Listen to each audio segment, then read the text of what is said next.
श्रीराम समर्थ. प्रपंचाचे स्वरूप समजून घेऊन नामात राहावे. आपले जीवन किती अस्थिर आहे हे लढाईच्या काळात चांगले समजून येते. अशा अवस्थेच्या काळात मनाने घाबरू नये. काळजी न करता शांत चित्ताने भगवान नामात कर्तव्य करीत राहावे. काळजीला म्हणा कारण असे काहीच लागत नाही, कारण ती आपल्या काळजापर्यंत नव्हे काळजापाशीच असते. काळजी करायचीच म्हटले म्हणजे कोणत्याच गोष्टी तिच्यातून सुटत नाही. काळजीमुळे मानसिक आणि शारीरिक त्रास होतो. ज्याला काळजी नाही त्याने भगवंत आपलासा करून घेतला हे समजावे. भगवंतावर पूर्ण विश्वास टाकून तुम्ही काळजी करण्याचे एकदम बंद करा. ज्याप्रमाणे कुणाचीही कुंडली मांडली, मग तो श्रीमंत असो की गरीब असो, तरी तिच्यामध्ये सर्व ग्रह यायचेच. त्याप्रमाणे जन्मलेल्या प्रत्येक प्राण्याला सर्व विकार असायचेच.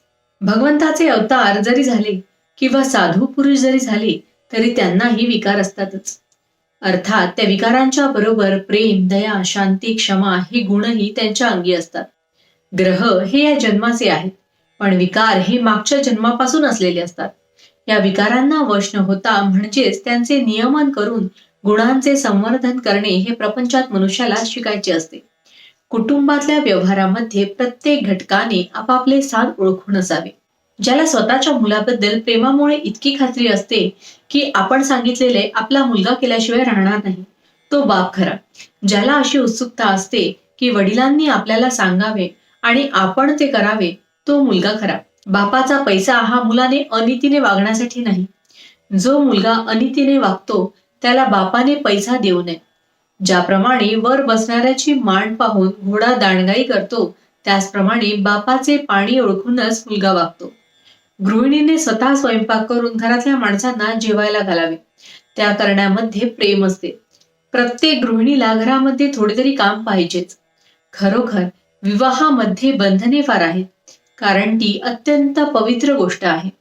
जो मनुष्य तरुणपणी स्वाभाविक रीतीने आणि नीती नियमानुसार वागेल त्याला म्हातारपण मुळीच दुःखदायक होणार नाही.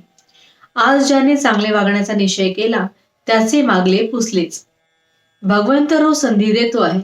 आज सुधारले आणि कालचे पुन्हा केले नाही म्हणजे पूर्वीचे नाहीसे होते हीच संधी. भावार्थ, जो शहाणा असेल त्याने समजून व जो अडाणी असेल त्याने श्रद्धेने बंधने पाळावी. जानकी जीवन स्मरण जय जय राम.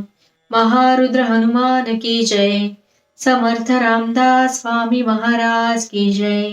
सब संतन की जय.